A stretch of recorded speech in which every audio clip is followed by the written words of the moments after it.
अच्छा जी, यकीनन आप लोग 2-2:30 बजे के आए हुए हैं, अंदाज़ा हो रहा है सूरत हाल का। तो इस सेशन का टाइम थोड़ा ज़्यादा था, लेकिन हमें थोड़ा सा स्क्वीज़ करना पड़ेगा कीपिंग इन व्यू के जो अब टाइम स्केजुअल हो गया है उस वजह से। तो मैं कोशिश करूँगा कि कुछ जो इम्पोर्टेंट चीज़ें हैं वो हम कर लें, बाकी चंद एक चीज़ें जो क्वेश्चन आंसर्स में रह जाएंगी तो वो देख लेते हैं, कोशिश करते हैं उसको भी मैनेज करने की। तो बाकी अगर आप लोगों का कहीं पे कोई क्वेश्चन हो तो आप क्वेश्चन आंसर का इंतज़ार किए बगैर दरमियान में भी कर लेंगे, तो मुझे कोई एतराज़ नहीं है। जहाँ पे आपका क्वेश्चन हो आप बेशक कर लें। अच्छा जी, जो डेफर्ड टैक्स जो टॉपिक है ये हम इसको डेफर्ड टैक्स के नाम से स्टैंडर्ड्स को ज़्यादातर जानते हैं, हालांकि ये इनकम टैक्सेस से रेलिवेंट टॉपिक। अच्छा, इसमें बेसिकली दोनों टॉपिक्स कवर होते हैं, इनकम टैक्स जो है करंट ईयर का भी और डेफर्ड टैक्स भी। तो हम चूँकि करंट ईयर के ऊपर को बहुत ज़्यादा आप सब लोगों को बहुत इशू नहीं होता, तो इसलिए नॉर्मली उस पर क्वेश्चंस भी कम होते हैं, लेकिन हम कोशिश करते हैं दोनों को ज़रा ब्रीफली देखें। इसमें सबसे पहले ओवरव्यू स्टैंडर्ड का है।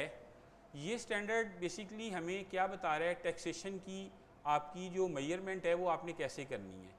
ऑब्वियसली इसमें एक करंट ईयर का टैक्स होगा और दूसरा डेफर्ड टैक्स होगा।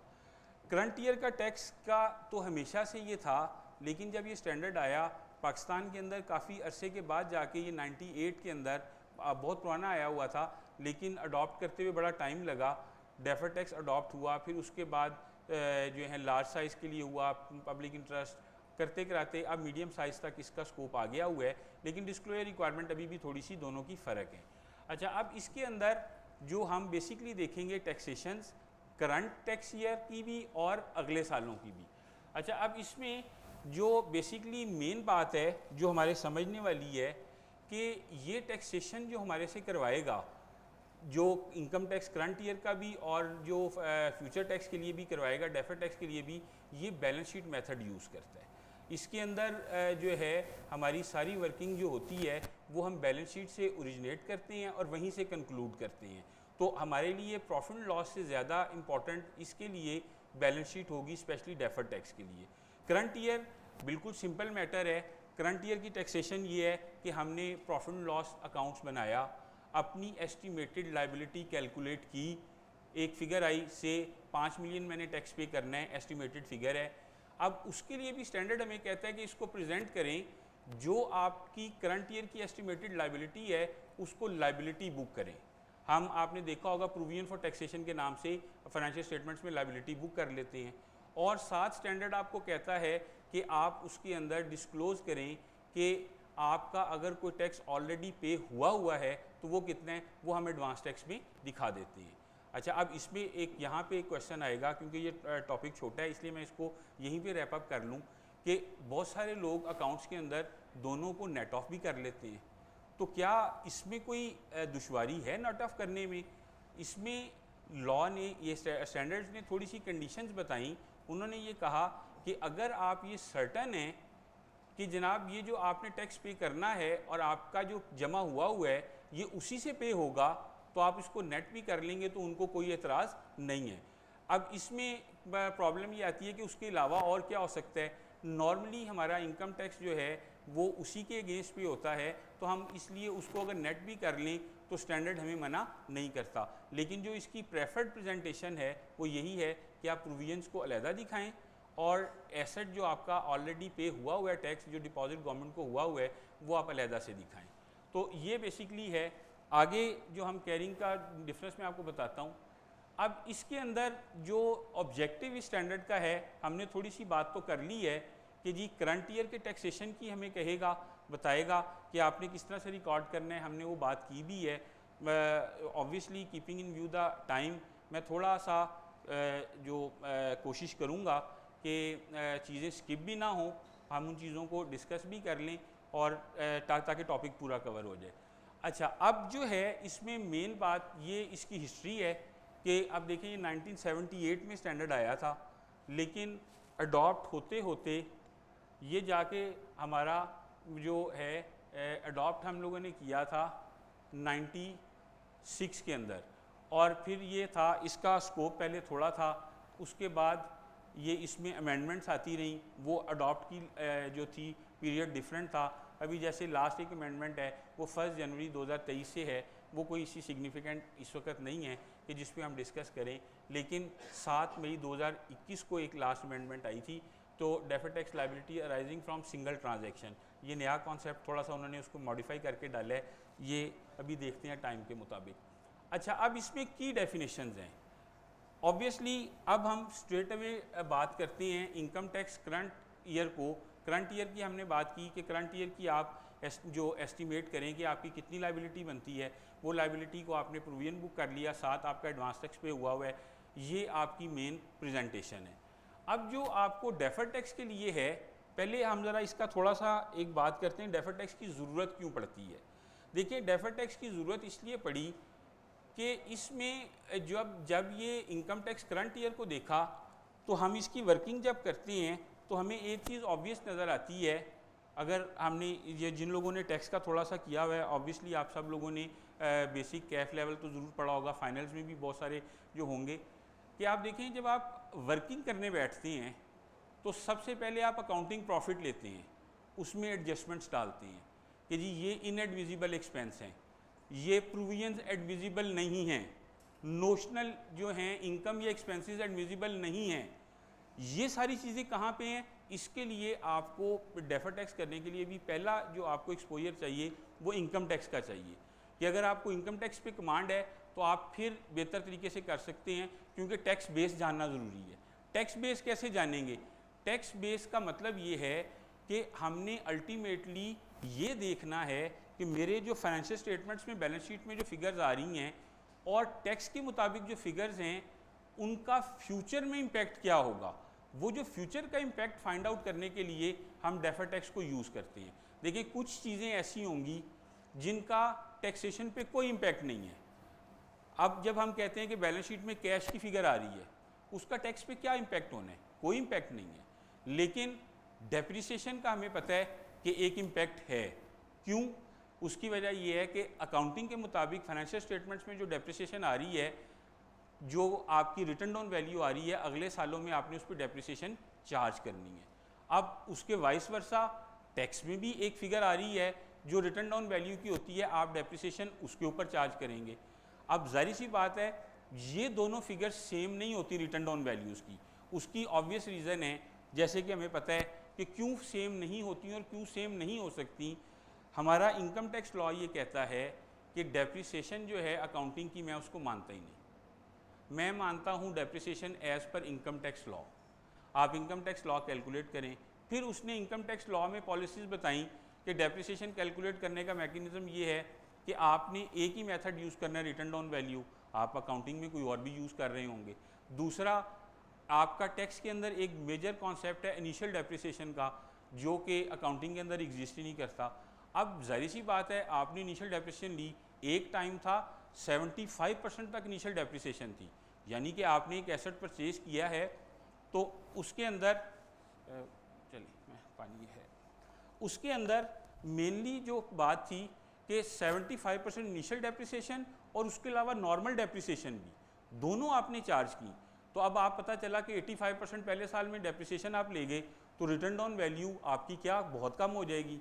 तो जब कम हो जाएगी तो उसका इम्पैक्ट क्या हुआ? इम्पैक्ट ये हुआ कि मैंने करंट ईयर के अंदर डेप्रिसिएशन ज़्यादा चार्ज कर ली, अपनी इनकम कम कर ली। जब मैंने अपनी इनकम कम कर ली, अकाउंटिंग में उतनी कम नहीं थी, अकाउंटिंग प्रॉफिट कुछ और थे, टैक्स के प्रॉफिट्स कुछ और थे।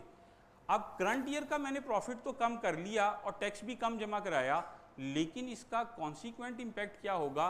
फ्यूचर ईयर्स के अंदर मुझे अकाउंटिंग की डेप्रिसिएशन ज़्यादा मिल रही होगी और टैक्स की डेप्रिसिएशन कम मिल रही होगी।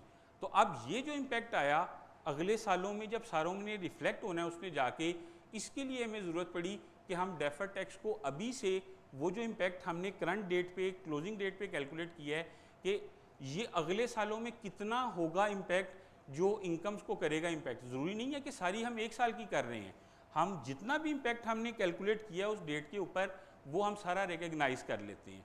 अब इसके अंदर, सॉरी एक सेकेंड,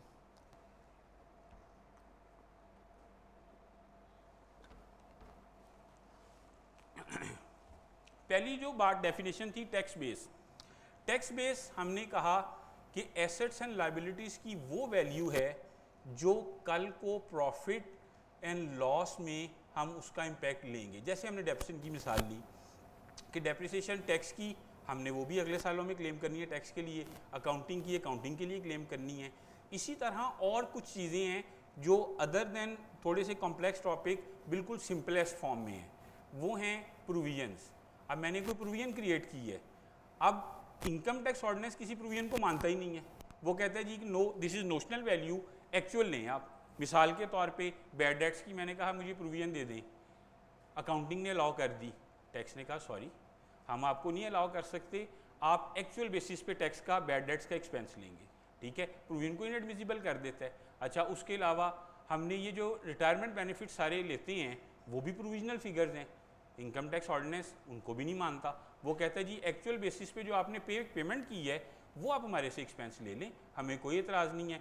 ऑब्वियसली थोड़ा सा फ़र्क है डिफाइंड बेनिफिट में और डिफाइंड कंट्रीब्यूशन, इन दोनों में थोड़ा सा इम्पैक्ट आता है, वो स्टैंडर्ड का इम्पैक्ट है, लेकिन कॉन्सेप्ट बेसिकली यही है कि प्रोविजन किसी भी किस्म की स्टैंडर्ड इनकम टैक्स ऑर्डिनेंस नहीं मानता, तो वो इम्पैक्ट आएगा ही आएगा, तो उसकी वजह से टैक्स बेस चेंज हो जाएगी।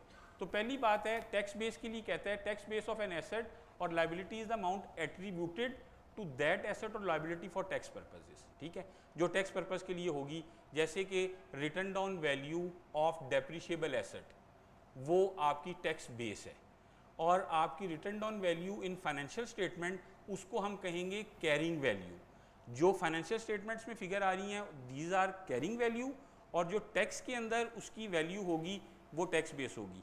यहाँ पे एक इम्पॉर्टेंट बात और हमें याद रखनी है, जब हम इसकी कैलकुलेशन करते हैं तो कुछ चीज़ें ऐसी होंगी जिनकी टैक्स बेस होगी लेकिन फाइनेंशियल स्टेटमेंट्स में उनकी एग्जिस्टेंस नहीं होगी, जिसकी सबसे कॉमन एग्जांपल है अनयूज्ड ब्रॉट फॉरवर्ड लॉसेस। अब ब्रॉट फॉरवर्ड लॉसेस आप फाइनेंशियल स्टेटमेंट से तो नहीं निकाल सकते, तो इसलिए हमारे पास कुछ चीज़ें सिर्फ हमें बैलेंस शीट देख के ये कंक्लूड नहीं कर लेना कि जनाब ये कैरिंग वैल्यू है, इसकी टैक्स बेस ये है, ये नेट इम्पैक्ट हुआ, स्टोरी ख़त्म। हमें कुछ चीज़ों की जिनकी टैक्स बेस है वो भी देखना है कि बैलेंस शीट में एग्जिस्ट करती हैं कि नहीं करती, तो उस केस में टैक्स बेस एग्जिस्ट कर रही होगी लेकिन कैरिंग वैल्यू एग्जिस्ट नहीं कर रही होगी, हमें उसको भी अकाउंट फॉर करना है। अच्छा, अब इसके बाद नेक्स्ट डेफिनेशन है टेम्परेरी डिफरेंसेस। अब टेम्परेरी डिफरेंसेस को समझने से पहले एक और बात हम छोटी सी कर लेते हैं कि जो परमानेंट डिफरेंसेस होते हैं वो भी तो कुछ एग्जिस्ट करते होंगे टैक्स के अंदर और अकाउंटिंग के अंदर। वो नॉर्मली आपके परमानेंट डिफरेंसेस जो हैं वो ज़्यादातर बिलोंग करते हैं प्रॉफिट एंड लॉस से। सेक्शन 21 मेनली की बात कर रहा हूँ। सेक्शन 21 में इनएडमिसिबल एक्सपेंसेस हैं। मिसाल के तौर पे मैंने कैश पेमेंट की, अब जब मैंने कैश पेमेंट की है तो इनकम टैक्स ऑर्डिनेंस उसको एक्सपेंस नहीं मांग रहा, जबकि अकाउंटिंग उसको मान रही है। अब ये जो डिफरेंस है ये कभी फ्यूचर में रिवर्स नहीं होना, ये परमानेंट डिफरेंस है, लेकिन हम इनकी डिस्कशन इसलिए नहीं करते परमानेंट डिफरेंसेस की मेनली की, उसकी बेसिक रीज़न ये है कि वो ओरिजिनेट होते हैं प्रॉफिट एंड लॉस से। हमारा सारा फोकस किस पे है? बैलेंस शीट पे। तो जो परमानेंट डिफरेंसेस हैं मेनली वो हमारी डिस्कशन में नहीं आएंगे, लेकिन परमानेंट डिफरेंस होते कौन से हैं? जब आप कंप्यूटेशन करते हैं तो इनएडमिसिबल एक्सपेंसेस सेक्शन 21 इसकी क्लासिकल एग्जांपल है मेनली जो परमानेंट डिफरेंसेस हैं। अब आगे टेम्परेरी डिफरेंसेस। टेम्परेरी डिफरेंसेस जो हैं ये हमारा फोकस है। ये डिफरेंस किस चीज़ के हम देख रहे हैं? ये हम देख रहे हैं कैरिंग वैल्यू और टैक्स बेस की, कि टैक्स के मुताबिक उसकी वैल्यू क्या है और कैरिंग वैल्यू क्या है, उन दोनों को हम एनालाइज करने के लिए करते हैं। अब इसमें कहता है difference between carrying value of an asset and liability in the statement of financial position and it's basis. अब दूसरी नेक्स्ट टर्मिनोलॉजी है टैक्सेबल टेम्परेरी डिफरेंसेस और डिडक्टेबल टेम्परेरी डिफरेंसेस। इसको डेफिनेशन की बजाय हम ज़रा कॉन्सेप्चुअली समझने की कोशिश करते हैं कि इन दोनों में फ़र्क क्या है। देखें, अभी हमने एग्जांपल ली कि रिटन डाउन वैल्यू मेरी टैक्स के मुताबिक कम है और अकाउंटिंग के मुताबिक ज़्यादा है, इसका मुझे फ्यूचर में क्या इम्पैक्ट आएगा? क्या होगा? Sorry, deferred tax liability. क्यों? बिल्कुल ठीक है, उसकी रीज़न ये है कि देखें फॉर एग्जांपल टैक्स के मुताबिक मेरे पास रिटर्न ऑन वैल्यू पड़ी हुई है 1 करोड़ रुपया, जबकि अकाउंटिंग के मुताबिक पड़ी हुई है 2 करोड़ रुपया। अब लाइबिलिटी क्यों अराइज होगी, इसका मतलब ये है कि मैंने शुरू के सालों में ज़्यादा डेप्रिसिएशन चार्ज कर ली है, अब अगले सालों में मैं कम डेप्रिसिएशन चार्ज करूँगा और अकाउंटिंग के मुताबिक डेप्रिसिएशन ज़्यादा होगी। तो इसका मतलब ये है कि मैं बेनिफिट आज ले चुका हूँ और अब ये जो डिफरेंस है ये कल को मुझे पे ऑफ करना है, ये मेरी लाइबिलिटी बननी है।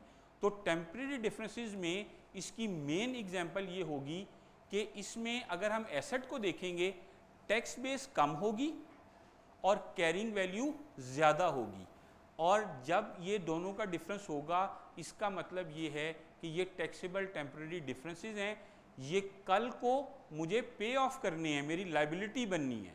तो हम उसकी आइडेंटिफिकेशन के लिए अगर लाइबिलिटी बननी है, मुझे पे करना पड़ना है, तो हम उसको कहते हैं टैक्सेबल टेम्परेरी डिफरेंसेस, ये लाइबिलिटी बनती है। डिडक्टेबल टेम्परेरी डिफरेंसेस में अगर हम एसेट्स की बात करें तो इसमें मेनली जो चीज़ आएगी वो ये आएगी, अगर आपकी टैक्स बेस ज़्यादा है और कैरिंग वैल्यू कम है, तो उस केस में इसका मतलब ये है कि मैं डिडक्शंस अगले पीरियड में बेनिफिट ज़्यादा लूँगा।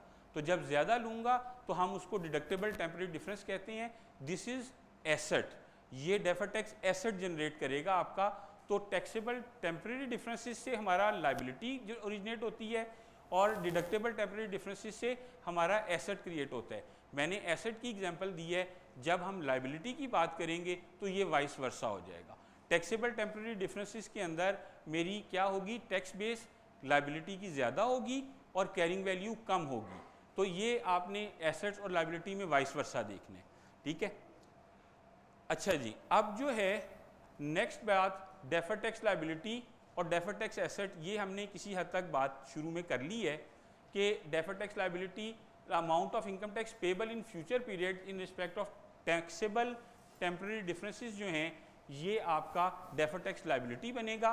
और अगर आपका जो पॉजिटिव है the amount of income tax recoverable in future period, तो वो एसेट बनेगा, जिसकी मेन एग्जांपल्स जो होंगी डिडक्टेबल टेम्परेरी डिफरेंसेस हैं और carry forward of unused tax losses है इसकी सबसे कॉमन एग्जांपल। क्योंकि देखें लॉस मुझे हुआ हुआ है टैक्स के अंदर, अगले सालों में मुझे प्रॉफिट्स आएंगे, मैं क्या करूँगा, वो ब्रॉड फॉरवर्ड लॉसेज उसके अगेंस्ट एडजस्ट कर दूंगा। तो मैंने डिडक्शन ले ली ना, अपनी लाइबिलिटी को कम कर लिया, तो इसलिए जो ब्रॉड फॉरवर्ड लॉसेज हैं वो भी डिडक्टेबल टैक्स जो है डेफर्ड टैक्स एसेट होते हैं ये। अच्छा जी, अब जो है करंट टैक्स की हमने सारी बात कर ली है, इसकी प्रेजेंटेशन कैसे होगी वो हमने बात कर ली दोनों चीज़ें। कैलकुलेशन ऑफ डेफर्ड टैक्सेस जो हैं, अब ये भी सिंपल सा एक मैकेनिज़्म है, इसमें टेम्परेरी डिफरेंसेस हम कैलकुलेट करेंगे और कैसे कैलकुलेट करेंगे, कैरिंग वैल्यू और टैक्स बेस हम देखेंगे। उसके बाद डेफर्ड टैक्स एसेट और लाइबिलिटी कैसे कैलकुलेट होगी, जो टेम्परेरी डिफरेंस आएगा उसके ऊपर हम टैक्स के रेट्स अप्लाई करेंगे। अब जो इसमें देखें हमने एग्जांपल ली थी कि मेरे पास रिटर्न ऑन वैल्यू टैक्स के मुताबिक है 1 करोड़ रुपया और वो मेरी क्या आ गई टैक्स बेस, और उसकी अकाउंटिंग के मुताबिक मेरी है 2 करोड़ रुपया, तो वो मेरी कैरिंग वैल्यू आ गई, इन दोनों का डिफरेंस हो गया 1 करोड़ रुपया। इसका मतलब है कि अगले सालों में 1 करोड़ रुपए के ऊपर जो टैक्स की कैलकुलेशन का इम्पैक्ट आएगा, मैं क्या कर रहा हूँगा, अगले सालों में डेप्रिसिएशन टैक्स के मुताबिक कम ले रहा हूँगा और जो है अकाउंटिंग के मुताबिक ज़्यादा होगी। तो उसके लिए हम उसको टैक्स रेट से मल्टीप्लाई करके कहते हैं कि जी ये मेरा टोटल फ़र्क आया है। अगर कोई और मेरा डिफरेंस ना हो, सिर्फ डेप्रिसिएशन का फ़र्क हो, तो इसका मतलब ये है कि मेरा टैक्सेबल तो जो है टेम्परेरी डिफरेंस बनेगा और मेरी लाइबिलिटी बनेगी कब, अगर जो रिटर्न ऑन वैल्यू एसेट्स की टैक्स बेस कम होगी और कैरिंग वैल्यू ज़्यादा होगी। अगर वाइस वर्सा हो जाए तो उस केस में मैं उसको मल्टीप्लाई करूंगा टेम्परेरी डिफरेंस को टैक्स रेट से और वो मेरा क्या बन जाएगा, एसेट बन जाएगा। इसकी आगे एक एग्जांपल है, मैं आपको वो दिखाता हूँ तो उससे ज़रा और थोड़ा सा अंदाज़ा हो जाएगा। ये टैक्स बेसिस हम यहाँ पे देखने की बजाय इसको 1 to 1 डिस्कस करने के लिए सिर्फ ये 2 चीज़ें एक इम्पॉर्टेंट है। कंसोलिडेटेड फाइनेंशियल स्टेटमेंट के अंदर जो हम रेट अप्लाई करते हैं, देखिए ये भी एक क्वेश्चन है, क्वेश्चन आंसर सेशन में मुझे नहीं पता कितना टाइम मिलेगा, हम ज़रा यहीं पे डिस्कस कर लेते हैं। देखें मैंने क्या किया, टैक्सेबल टेम्परेरी डिफरेंसेस देख लिए, डिडक्टेबल टेम्परेरी डिफरेंस देख लिए। अब उन दोनों का डिफरेंस आया, उसके ऊपर मैंने टैक्स रेट अप्लाई किया। ये अमाउंट मेरी डेफर टैक्स की अमाउंट है, ठीक है। अब जो डेफर टैक्स की अमाउंट है मैंने कैलकुलेट कर ली, लेकिन कंसोलिडेटेड फाइनेंशियल स्टेटमेंट्स में क्या करें, वहाँ पे हमने दो कंपनियों के अकाउंट्स को कंसोलिडेट किया हुआ है। अब वहाँ पे टैक्स के रेट कैसे लेंगे, तो उस केस में टैक्स का रेट अप्लाई करने के लिए हमें उन दोनों की इनकम्स को अलग-अलग देखना पड़ेगा कि किसकी कितनी है और उसके ऊपर रेट कितना लगेगा, वो हम इसमें कैलकुलेट करेंगे। तो उसके लिए बस इतना ही आप लोगों के लिए भी काफ़ी है कि अगर तो जो हैं आपने कंसोलिडेट करवाए हुए हैं अकाउंट्स और उसका ग्रुप टैक्सेशन वगैरह ली हुई है, तो फिर तो ये मैटर भी नहीं आएगा। लेकिन अगर नहीं ली हुई तो फिर दोनों कंपनियों को आपको देखना पड़ेगा। ये एग्जांपल है, यहाँ से हम ज़रा थोड़ा सा चीज़ों को सम अप कर लेते हैं। देखें, कैरिंग अमाउंट, CA से मुराद कैरिंग अमाउंट है और TB से मुराद है टैक्स बेस। आगे है टैक्सेबल टेम्परेरी डिफरेंसेस और आगे है डिडक्टेबल टेम्परेरी डिफरेंसेस। अब आप देखें कि कैश के केस के अंदर कैरिंग अमाउंट और टैक्स बेस सेम है। उसकी वजह यह है कि इनका फ्यूचर के ऊपर, प्रॉफिट्स के ऊपर कोई इम्पैक्ट नहीं आना, ठीक है। ना हमें कोई इसकी डिडक्शन मिलनी है और ना ही कोई लाइबिलिटी बननी है। तो जब वो बराबर है तो ना टैक्सेबल टेम्परेरी डिफरेंस अराइज हुआ, ना ही deductible temporary differences. Same the case with inventory, accounts receivable में भी कुछ नहीं हुआ। लेकिन अलाउंसेस फॉर डाउटफुल डेट्स, जैसे कि हमने अभी एग्जाम्पल में भी शुरू में बात की, अब जाहिर सी बात है फाइनेंशियल स्टेटमेंट्स में आपने जो बैड डेट्स की प्रोविजन ली हुई है, डाउटफुल डेट्स की, अकाउंटिंग तो इसको मानती है, टैक्स इसको नहीं मानता, ठीक है। तो टैक्स बेस इसकी क्या हो गई, ज़ीरो। तो जब ये ज़ीरो हो गई तो अगर लाइबिलिटी है, जाहिर सी बात है negative figure is liability, liability में कैरिंग वैल्यू ज़्यादा हो और टैक्स बेस कम हो तो फिर हम डिडक्टेबल टेम्परेरी डिफरेंसेस पे चले जाते हैं, ठीक है। क्योंकि इसका फ्यूचर में मुझे बेनिफिट होना है। क्या बेनिफिट होगा, बेनिफिट ये है कि फाइनेंशियल स्टेटमेंट्स में तो हमने अभी लाइबिलिटी लेके बुक कर लिया, हमारी जान छूट गई। फ्यूचर में टैक्स के अंदर जब बैड डेट्स एक्चुअल में होंगे तो मुझे डिडक्शन अलाउ होगी प्रॉफिट एंड लॉस में, ठीक है। जबकि अकाउंटिंग में हम जब एक्चुअल बैड होंगे तो हम क्या करेंगे, इस डाउटफुल प्रोविजंस को कम करेंगे। तो ये डिडक्टेबल टेम्परेरी डिफरेंसेस आ गए। अब आगे जो हैं एक्यूमुलेटेड डेप्रिसिएशन है, ये जो है इक्विपमेंट की वैल्यू, उसमें कोई फ़र्क नहीं है, एक्यूमुलेटेड डेप्रिसिएशन में फ़र्क है। तो आप ये देखें कि इसके अंदर टैक्स बेस है 9,79,000 की और जो इसकी इक्विपमेंट की कैरिंग अमाउंट है वो 653 की है। तो जाहिर सी बात है आपका टैक्सेबल टेम्परेरी डिफरेंस, क्योंकि ये नेगेटिव में है, तो इस वजह से टैक्सेबल टेम्परेरी डिफरेंस आ गया, ये फिक्स एसेट्स की वजह से। आगे जो हैं बाकी जो हैं मेजर किसी में चेंज नहीं है, वो कैरिंग वैल्यू और टैक्स बेस सेम है उनकी। लाइबिलिटीज़ में फिर जाके अकाउंट्स पेबल हैं, उसमें भी सेम है, लेकिन प्रोविजंस में फ़र्क पड़ गया। प्रोविजंस फॉर मेंटेनेंस हमने ली हुई है, provision for maintenance again tax में अलाउएबल नहीं है, लॉ उसको नहीं मानता, तो डिफरेंस आ जाएगा। Provision for employees benefit, retirement benefits की जो प्रोविजन है, अगेन टैक्स इसको नहीं मानता, उसकी टैक्स बेस ज़ीरो है। तो जब टैक्स बेस ज़ीरो है तो डिडक्टेबल टेम्परेरी डिफरेंस बन जाएगा, क्योंकि ये लाइबिलिटीज़ हैं इस वजह से। और फिर आगे subscription and received in advance, ये जो एडवांस में आपने पैसे लिए होते हैं, इसका भी आपका जो भी इसमें तो आपने बुक कर ली हुई है ना, अब फाइनेंशियल स्टेटमेंट्स में टैक्स बेस इसकी भी ज़ीरो है, क्योंकि ये जो इन एडवांस पैसे आपने लिए होते हैं उसकी टैक्स बेस ज़ीरो होती है। तो इस वजह से ये भी डिडक्टेबल टेम्परेरी डिफरेंस बनेगा। अब हमने इनको टोटल किया, टैक्सेबल टेम्परेरी डिफरेंसेस मेरे आगे 396,000 के और डिडक्टेबल टेम्परेरी डिफरेंसेस मेरे आगे 559 के। अब जो है इन दोनों का डिफरेंस जो है वो आपका आ गया 118,950,000। ये आपका नहीं, ये टैक्स की फिगर है, उसके ऊपर टैक्स कैलकुलेट हुआ हुआ है। ये डिफरेंसेस हैं 396 और 559, इसके ऊपर आपने टैक्स कैलकुलेट करने हैं। इन दोनों को नेट करके भी कर सकते हैं, ये पूरी आ सकती है इसमें से जी। तो थोड़ा सा ज़रा वो नीचे उसकी आ रही है वो साथ, ताकि मैं वो भी दिखा दूँ।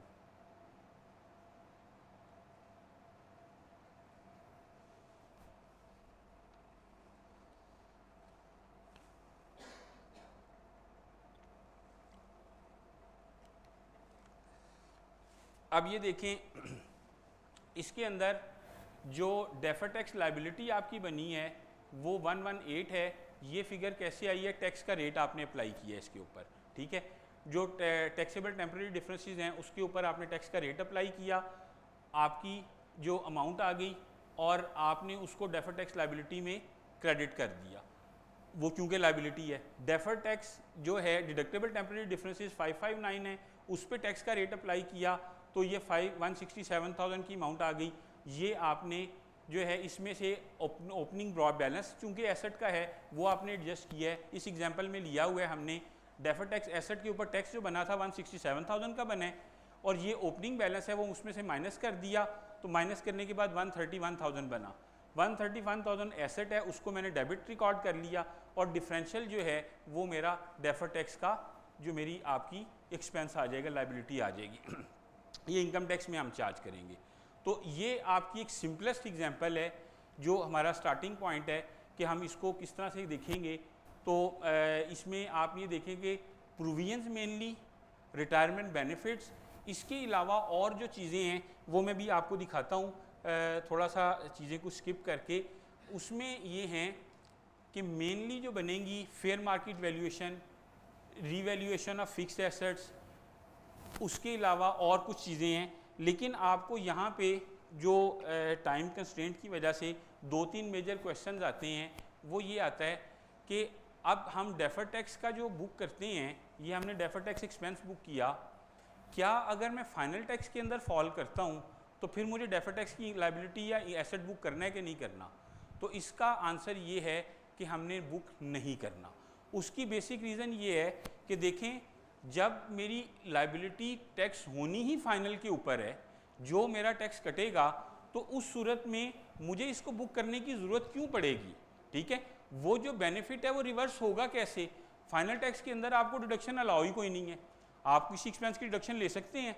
नहीं ले सकते। उसके अंदर आपकी जो अमाउंट, ग्रॉस अमाउंट होती है, उस पर जो टैक्स कटता है दैट इज़ योर लाइबिलिटी। अच्छा, अब इसके ऊपर आईकैप ने एक जो टेक्निकल रिलीज़ या सर्कुलर इशू किया हुआ है 2007 का, उसमें उन्होंने इसको मैटर को प्रॉपर एक्सप्लेन किया हुआ है कि ये बात तो क्लियर है, अगर सारी फाइनल टैक्स लाइबिलिटी है तो मुझे डेफर्ड टैक्स की लाइबिलिटी एसेट बुक नहीं करना। लेकिन इशू कहाँ पे आता है? इशू आता है अगर मेरी दोनों सेल्स हैं, जैसे कुछ कंपनियां लोकल भी बेचती हैं और कुछ कंपनियां जो हैं एक्सपोर्ट भी करती हैं, फाइनल टैक्स भी हैं। उसके लिए क्या करें? उसके लिए भी उस सर्कुलर में उन्होंने हमें गाइड किया हुआ है कि आप इस तरह करें कि प्रोपोर्शनेट कर लें। ठीक है, प्रोपोर्शनेट बेसिस पे बुक कर लें। जितना आपका वो वॉल्यूम है तो लाइबिलिटी भी आप उसके हिसाब से, या एसेट भी उसके हिसाब से बुक कर लें। अगर सेल की प्रोपोर्शनेट 50-50% है तो आप 50% बुक कर लें। और तीसरी जो उसमें चीज़ दी हुई है वो काफ़ी हद तक प्रैक्टिकेबल शायद हो, मुझे नहीं पता, मैंने नहीं कभी देखी। वो ये है कि अगर आप ये भी नहीं एस्टिमेट कर सकते, ये तो हमने कहा कि जी तकरीबन मिसाल के तौर पे एक कंपनी है वो अपना 70% एक्सपोर्ट करती है, 65 हो जाएगा या 75 हो जाएगा। अब आप एक फेयर एस्टिमेट कर सकते हैं। लेकिन अगर आपको ये नहीं पता कि अगले सालों में आपका पैटर्न क्या होगा सेल का, तो फिर आप क्या करेंगे? क्योंकि आपने जब लाइबिलिटी बुक की यहाँ पे कि जी मैं 50% बुक कर रहा हूँ, 50% मैंने इसलिए बुक कर रहा हूँ कि 50% बेनिफिट या अगले सालों में मुझे मिल जाएगा या रिवर्स हो जाएगा। तो उसके लिए वो कहते हैं कि आप एक फेयर एस्टिमेट कर लें और उसकी बेस पे कर लें 3 साल का बना के।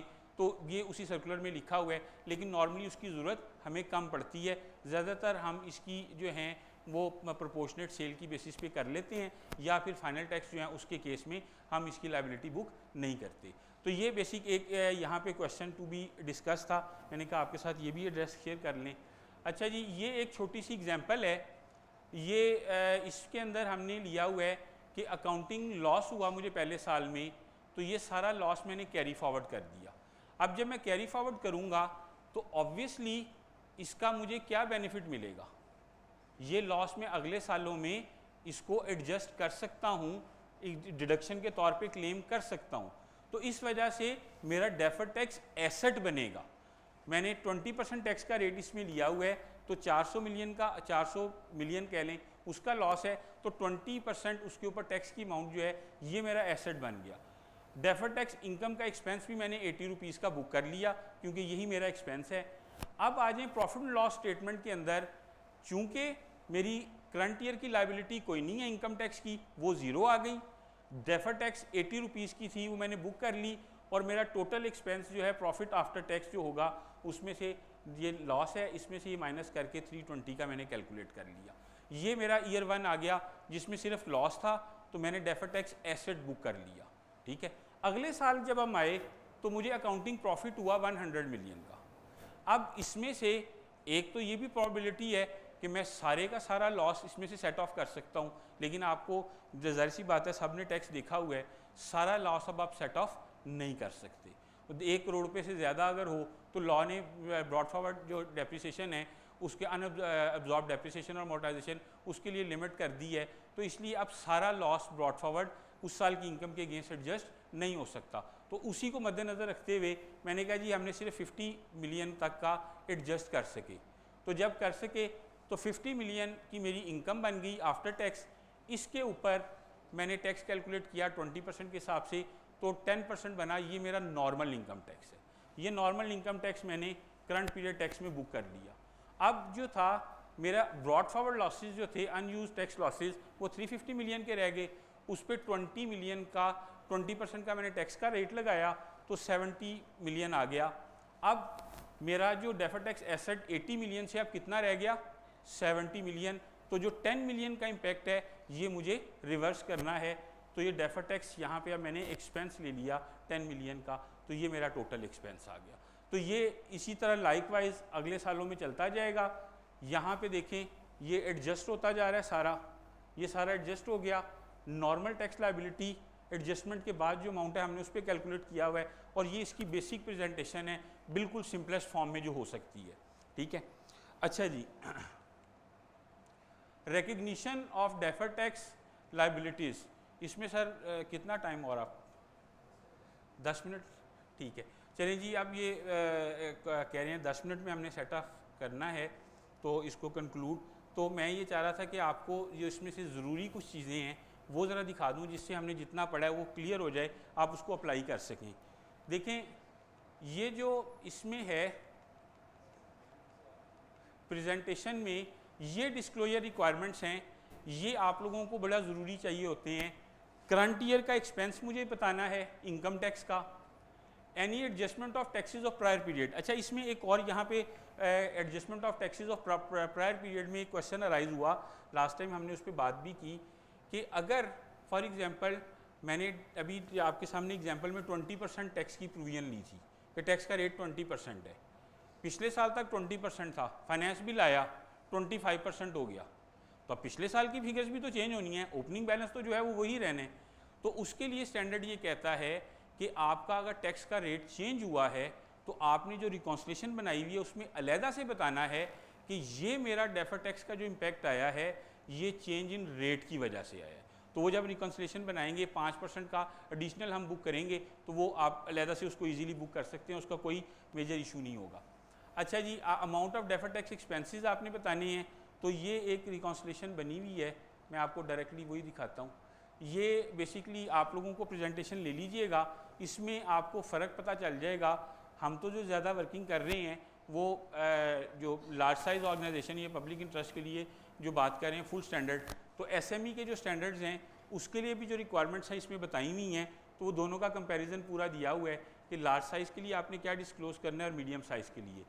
तो आपको जो मैं बेसिकली इसमें दो चीज़ें दिखाना चाह रहा था, एक ये revaluation of non current assets, ये बेसिकली इसकी एग्जांपल क्विकली हम ज़रा एक दफ़ा देख लेते हैं कि इसमें इसका डाटा ये है, tax will become payable surplus, इसमें है जी comply the matching tax charge surplus equity. For example asset is revaluate 2.5 million के एसेट्स की रीवैल्यूएशन हमने करवाई और 2.5 मिलियन का सरप्लस अराइज हुआ। अब उनकी वैल्यू जो एसेट्स की हो गई 2.5 मिलियन हो गई। तो अब हमें क्या करना है, देखें कैरिंग वैल्यू जो थी 1500 आ गई, इसकी टैक्स बेस ओपनिंग जो थी 1200 थी, ठीक है। तो टेम्परेरी डिफरेंस 300 था जो पिछले साल से चला आ रहा था।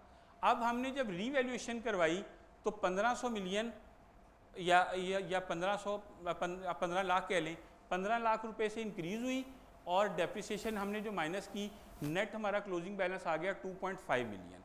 ये इसमें हमने क्या किया है कि मेरे ओपनिंग एसेट्स जो थे उनको मैंने रीवैल्यू करवाया। रीवैल्यू जो हुई अमाउंट वो 1500 हुई, क्योंकि हमने क्लोजिंग पे वैल्यूज़ की रीवैल्यू करवाई और 2500 हुई है, तो इस वजह से। लेकिन देखें टैक्स बेस जो है हमने उसको चेंज नहीं किया, क्योंकि रीवैल्यूएशन का इम्पैक्ट जो है इनकम टैक्स ऑर्डिनेंस नहीं मानता। वो कहते हैं जी कि रीवैल्यूएशन क्या चीज़ होती है, हम नहीं मानते। जब आप वो एसेट बेचेंगे और जब बेचेंगे तो गेन लॉस आएगा, तो इंशाल्लाह ताला हम आपसे ज़रूर टैक्स लेंगे, लेकिन रीवैल्यूएशन की हमारे से बात मत करें। इन्वेस्टमेंट्स की भी, एसेट्स की भी, किसी भी एसेट्स की रीवैल्यूएशन जो होगी अल्टीमेटली इनकम टैक्स ऑर्डिनेंस उसको नहीं मानेगा, तो वो हमारा डिफरेंस के अंदर जाएगा। तो इस केस में टेम्परेरी डिफरेंसेस आ गए 1.9 मिलियन। आगे इसकी कैलकुलेशन कहता है carrying amount will now be 2.5 million where while the tax base remains at 600। हमने पिछले एग्जाम्पल में देखा this there is there for temporary difference of 1.9 million of which 1.5 million relates to revaluation surplus. ये 1.5 million का फ़र्क किस वजह से आया है, रीवैल्यूएशन जो हमने की उसकी वजह से। अच्छा, अब उसका इम्पैक्ट टोटल का 1.9 मिलियन का आ गया। अगर हम टैक्स का रेट 29% लें तो 555 मिलियन का मेरा टैक्स का इम्पैक्ट है, डेफर्ड टैक्स जो मुझे बुक करना चाहिए। लेकिन this gives rise to deferred tax liability of 551 at the year end to the reports in the statement of financial position. The liability was 75 at the start of the year. ये example में उसने बताया हुआ है कि शुरू में 75 थी, तो इंक्रीज़ 476 मिलियन का हमें लेना है डेफर्ड टैक्स के इंक्रीज़ की वजह से, जो 19 लाख रुपए की इंक्रीज़ हुई है। तो उसका कहता है however increase in relation to revaluation जो होगा वो 435 है। तो जो रीवैल्यूएशन की वजह से इंक्रीज़ है इसको हम कहाँ पे रिकॉर्ड करते हैं,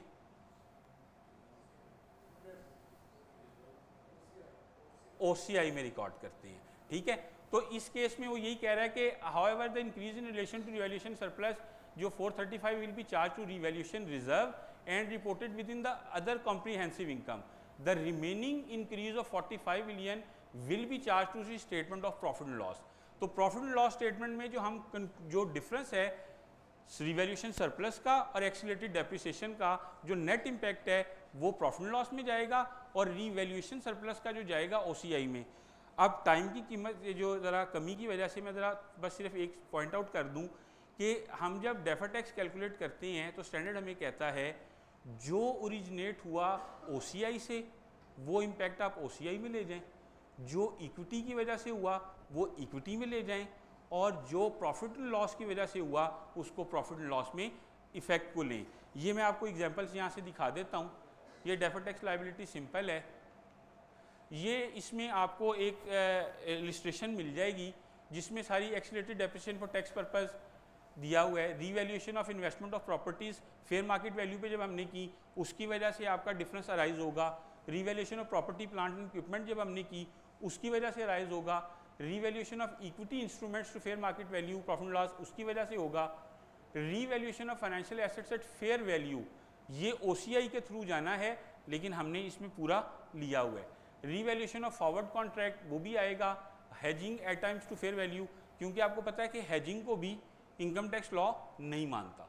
हम हेज एसेट या लायबिलिटी कोई भी बुक कर लें इनकम टैक्स लॉ में, इनकम टैक्स लॉ का जो बेसिक थीम है नो नोशनल वैल्यू, कोई नोशनल वैल्यू नहीं। वो कहता है जी all value should be real value, जो रियलाइज़ हो गई या रियलाइज़ आपको पता है कि ये अब ट्रांजैक्शन हो चुकी है उसकी वैल्यू यही है, तो हम सिर्फ वो लेते हैं। अच्छा जी, शेयर बेस्ड पेमेंट है, पोस्ट एम्प्लॉयमेंट बेनिफिट है, revaluation of cash flow hedges हैं, और expected credit losses of debt instruments हैं, और लीजेस का है। ये मेन चीज़ें थी। ये आगे इसकी इलस्ट्रेटिव एग्जांपल है कॉम्प्रिहेंसिव इनकम में क्या चीज़ जानी है, और ये पूरी मूवमेंट एक मैंने कंप्लीट एग्जांपल इसमें डाल दी थी कि अगर हमारे पास टाइम हुआ, क्योंकि मेरा ख्याल था एलोकेटेड टाइम हमारा जो है वो शायद 1.5 घंटे का है, तो वो पता चला कि वो पौने घंटे पे रह गया है, तो इस वजह से फिर वो चीज़ों को थोड़ा सा स्क्वीज़ करना पड़े। तो दिस इज़ ऑल अबाउट। अगर आपका कोई क्वेश्चन है तो आप काइंडली बताइए। जी सर।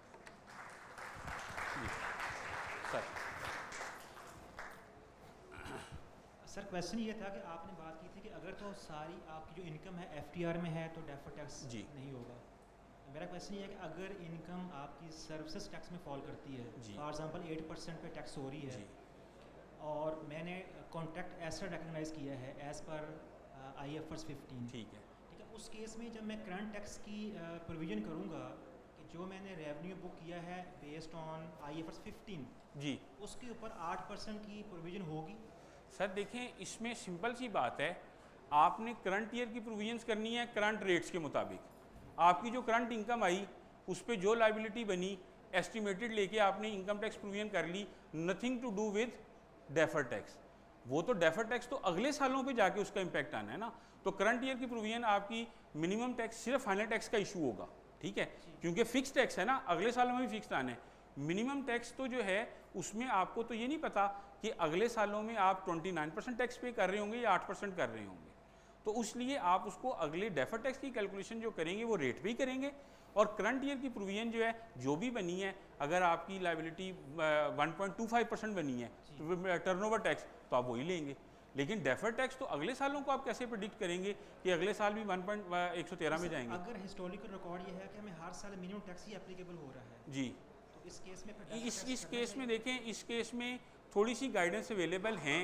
उसके लिए वो ये कहते हैं कि आपके पास प्रॉपर प्रोजेक्शंस होनी चाहिए, और दूसरी बात ये है कि डेफर टैक्स एसेट में उन्होंने फ्लेक्सिबिलिटी दी है कि आप भले वो रिकॉर्ड ना करें, अगर आपको फ्यूचर में जो है रिवर्स होता नज़र नहीं आता तो आप भले ना रिकॉर्ड करें, लेकिन लाइबिलिटी में हमारे पास कोई गुंजाइश नहीं है, वो हमें रिकॉर्ड करनी पड़ेगी। अच्छा सर, इस केस में जो टैक्स रिटर्न जब फाइल होगी, जी, उसमें तो हम देखना है कि इनवाइस जो इशू हुई होंगी उसके ऊपर आप 8% टैक्स प्रोविजन करेंगे एज पर रिटर्न। अच्छा ठीक है जी। लेकिन यहाँ पे तो IFRS 15 के तहत कॉन्ट्रैक्ट एसेट बुक किया और करस्पॉन्डिंग मैंने इनकम रेवेन्यू बुक किया है, वो जो करस्पॉन्डिंग रेवेन्यू है उसके ऊपर 8% की प्रोविजन होनी चाहिए as a current tax.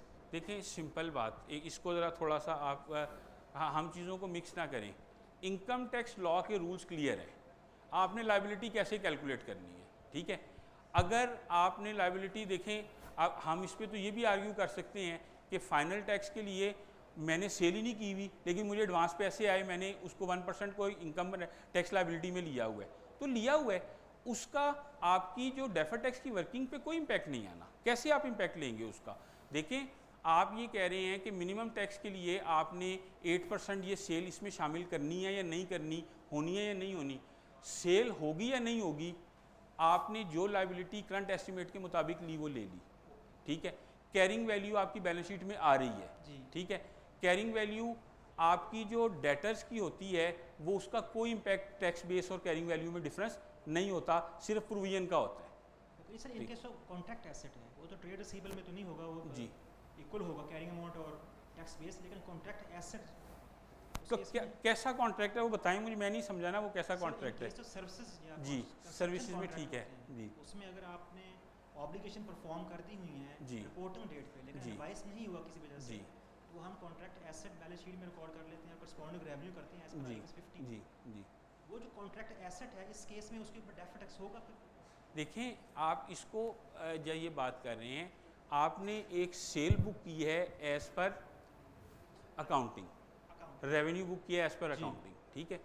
As per accounting revenue book करके आपने दूसरा इम्पैक्ट क्या लिया है? डेटर्स के ऊपर, कॉन्ट्रैक्ट एसेट, ठीक है, एसेट के ऊपर। अब आप आ जाएं, जब टैक्स में आपने उसकी वर्किंग करनी है, करंट ईयर का आपने रेवेन्यू उसको शामिल करना है या नहीं करना। आपने जो स्टैंडर्ड्स के मुताबिक जो आपने रेवेन्यू लिया हुआ है वो शामिल करना है या नहीं करना, उसका अगले सालों पे, जैसे अभी आपने प्रीपेड की एग्जांपल नहीं देखी, स्टैंडर्ड ने कहा कि अगर आपका कोई प्रीपेड रेवेन्यू है तो वो उसकी टैक्स बेस ज़ीरो है, तो उसकी ज़ीरो है टैक्स बेस। अगर टैक्स बेस ज़ीरो है तो उस केस में आप जो है उसको डिफरेंस को बुक करेंगे। अगर आप जो कॉन्ट्रैक्ट बता रहे हैं उसकी प्रीपेड नेचर है कि आपने उसको बुक कर लिया हुआ है और आपने उसको टैक्स बेस ज़ीरो होगी, तो फिर आप डिफरेंस को बुक करेंगे, उस सूरत में होगा। तो इसलिए वो केस टू केस है, आपने सिर्फ एवेल्यूएट ये करना है कि उसकी नेचर प्रीपेड की अगर बनती है और अगले सालों में उसका बेनिफिट जाना है तो टेम्पररी डिफरेंस आएगा, अगर नहीं जाना उस कॉन्ट्रैक्ट के एग्जीक्यूशन के मुताबिक तो नहीं आएगा। Okay sir. सेकेंडली सर, जो नोशनल इनकम होती है हम नॉर्मली ऐड बैक करते हैं जी, in case of directors loan, हम उसको इंटरेस्ट फ्री डायरेक्टर्स लोन्स हैं, नहीं। अमाउंट एज कॉस्ट पे रिकॉग्नाइज कर रहे हैं, और कैरिंग अमाउंट तो अमाउंट एज कॉस्ट होती है लेकिन टैक्स बेस हाँ कैरिंग अमाउंट टोटल अमाउंट होती है। फॉर एग्जांपल 100 रुपये का लोन है तो 100 रुपये कंसिडर होगा, लेकिन उसकी जो अमाउंट कॉस्ट है वो कम होगी, 80 रुपये होगी। तो नहीं इस ये केस में भी नहीं deferred tax ऐसा ना implications करें, हैं। ऐसा ना करें। देखें डायरेक्टर्स लोन भी एक ही साल में अकाउंटेबल होगा टैक्स में। देखें अगर आपने डायरेक्टर्स लोन 2023 में कैश में लिया है तो लाइबिलिटी 2023 की ही बनेगी, वो करंट ईयर की लाइबिलिटी में तो एडजस्ट हो सकता है, फ्यूचर पीरियड में उसका कोई इम्पैक्ट नहीं। एक दफ़ा एक इनकम टैक्स हो गई है तो क्या हर साल तो नहीं करेंगे ना आप, तो अगले सालों में उसका कोई इम्पैक्ट नहीं आएगा, ठीक है। तो अगर डायरेक्टर लोन आपने कैश में लिया है करंट ईयर में वो इम्पैक्ट आ जाएगा, आप करंट ईयर की टैक्सेशन में उसका इम्पैक्ट ले लें। कैश में नहीं है, बैंक ट्रांजैक्शन है, सिर्फ फ़र्क ये है कि लोन सब इंटरेस्ट फ्री था जी, मैंने एज पर अकाउंटिंग स्टैंडर्ड या टीआर 32 उसको अमाउंट एज कॉस्ट पे रिकॉग्नाइज किया है, ठीक है। एट द उसको लॉ नहीं मानता, मोटाइज कॉस्ट को भी लॉ नहीं मानता, इनकम टैक्स लॉ नहीं मानता, उसकी टैक्स में जीरो है। फ़र्क आता है इसके ऊपर जो अमाउंट एज कॉस्ट होगी जी, जो फ़र्क होगा टैक्स बेस का उसके ऊपर डेफिनेट टैक्स डिफरेंस होगा। बिल्कुल आएगा क्योंकि उसकी टैक्स बेस जीरो है और वो आपकी नोशनल वैल्यू है, नोशनल वैल्यू जितनी है उसका बिल्कुल डिफरेंस आएगा। सर नोशनल वैल्यू है लेकिन परमानेंट में कंसिडर हो जाएगी, वो तो अल्टीमेटली टैक्स होनी ही नहीं है। अगर परमानेंट है तो फिर नहीं होगी, अगर परमानेंट है तो फिर तो श्योर शॉर्ट नहीं होगी। देखिए इसके लिए पहली बात जो थी, यहाँ से हमारी डिस्कशन स्टार्ट हुई थी, केस टू केस आप देखेंगे तो सारों को लहदा देख लें आप। पहली बात आपने जो भी लास्ट बात की है कि अगर वो परमानेंट डिफरेंस है तो फिर उसको टैक्स हमने नहीं करना, क्योंकि ये टैक्स उस सूरत में होता है, आप ये बेसिकली बता रहे हैं ये टैक्स डिडक्टेबल जो है डिफरेंस है, ठीक है ना, जो टैक्सेबल टेम्परेरी डिफरेंस नहीं है ये, ठीक है, ये एसेट बनना है। तो एसेट बनाने के लिए जब तक हमें प्रोबेबल नहीं है ना कि ये बेनिफिट रिवर्स होने हैं तो उस वक्त तक हम उसको बुक नहीं करते। अगर लाइबिलिटी होगी तो वो यकीनन हम बुक करेंगे, लेकिन अगर एसेट है तो हमें पहले ये कंफर्म करना है कि ये रिवर्स होगा या नहीं। अगर रिवर्स होगा तो यकीनन बुक करेंगे। ओके सर, लास्ट क्वेश्चन छोटा सा क्वेश्चन एक है जी, ये डिस्क्लोजर है, एक रिक्वायरमेंट है IAS 12 की, tax consequences of dividends declared after the end of reporting period. जी ये काइंड इसकी इंटरप्रिटेशन सर कीजिए। हाँ जी, क्या हुआ इसको? Tax consequences of dividends declared after the end of reporting period. जी जी, ये जो हम डिविडेंड डिक्लेयर करते हैं उसका टैक्स कॉन्सिक्वेंस भी डिस्क्लोज करना है इसके कोई कॉन्सिक्वेंस नहीं, कोई IAS 12 की IAS 12 में देखें, आपने जब टैक्स कैलकुलेट करना है तो उस पर कोई इम्पैक्ट आना है नहीं, ये आफ्टर टैक्स प्रॉफिट है। डिस्क्लोजर की हद तक जो है उसके अंदर डेफर्ड टैक्स में अलहदा से डिस्क्लोज आप करेंगे, टेम्परेरी डिफरेंस इसका राइज नहीं होगा। कैसे राइज होगा? डिस्क्लोजर वही बात कर रहा हाँ जी, डिस्क्लोज करेंगे आप उसको, वो आपने डिस्क्लोज करना है, वो आप जो एग्जॉस्टिव लिस्ट देखेंगे ना उसमें ये मेंशन किया हुआ है। ओके ओके, थैंक यू जी सर, थैंक थैंक यू।